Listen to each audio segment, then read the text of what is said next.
if it doesn't even come down to a business partnership, I would like to give all my client money to my friends. I would like to find guys who handle everything that I need for my website and for my business, who are in my inner circle, and be able to give all my client money to them as opposed to strangers. Okay, I much prefer doing business with friends, because you've got two options. You've got doing business with friends or doing business with strangers or enemies. And oftentimes you can watch that stranger become an enemy because you haven't screened them properly. In Asia, the culture is different, and it frustrates a lot of Western people because, you'll be trying to get a deal with a company and they'll want to go for drinks with you for 6 months so that the guy can, in Asian business culture, they want to trust you first. They want to see how you are when you get drunk and see if you let things spill. They want to know what kind of man you are before they get on board and do business with you. And I really like that mindset. I think that, I've seen a lot of these guys out here, and they just meet someone and they hop into, a drop shipping business, and it doesn't work, and they found out the guy wasn't who he said he was, and the guy didn't have money, and he was asking to borrow money, and on and on and on.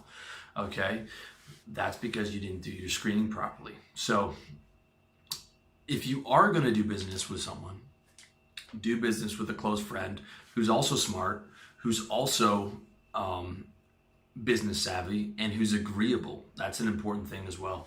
He needs to be able to go with the flow and the give and take of a business, not trying to be a super alpha male. Okay, I'm a natural, I believe, alpha male, but I'm agreeable in the sense of like, okay, we're working on something. Let's be constructive. Let's not argue. Let's build this up together.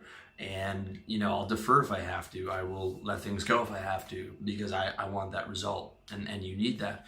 Also, if you guys have a tribe and you have a circle and you're and two guys are in business together, if you guys have a dispute, you can kind of bring that up with your other friends and say like, hey, how do we resolve this amicably? What do we have to do to get it?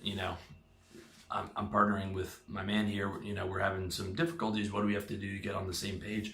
And some of the other guys in the group can come in and help you guys resolve that. It also gives the added incentive of like, if you have like a tight-knit tribe and one guy fucks the other guy over, he knows that like he's going to get kicked out of that tribe. So it gives him an added incentive of like, well, I don't want to lose this social circle that I've built up.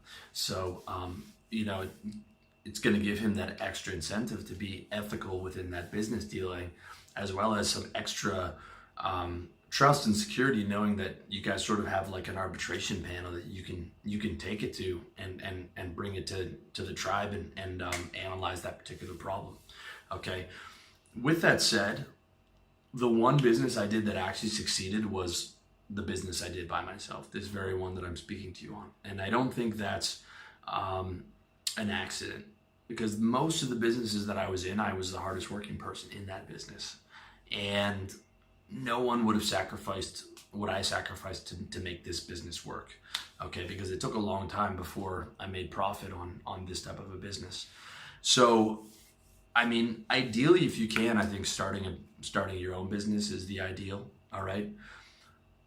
However, if you choose to start stuff in the future, that's awesome. Like if you want to be the money partner on something and go in with your friend and have some involvement and fund it with your main business that you started by yourself, that's ideal. Like if you want to take a drop shipping shot or like a marketing business or something along those lines, that's definitely a good move. But I think I prefer, like if it's your first starter business, if it's a sales-based service business, just doing it on your own. But if you are going to get into business with a friend who's also business savvy, who's also smart, who has skills that you don't, and who is agreeable in that you can work things out together. But that's just my 2 cents, guys.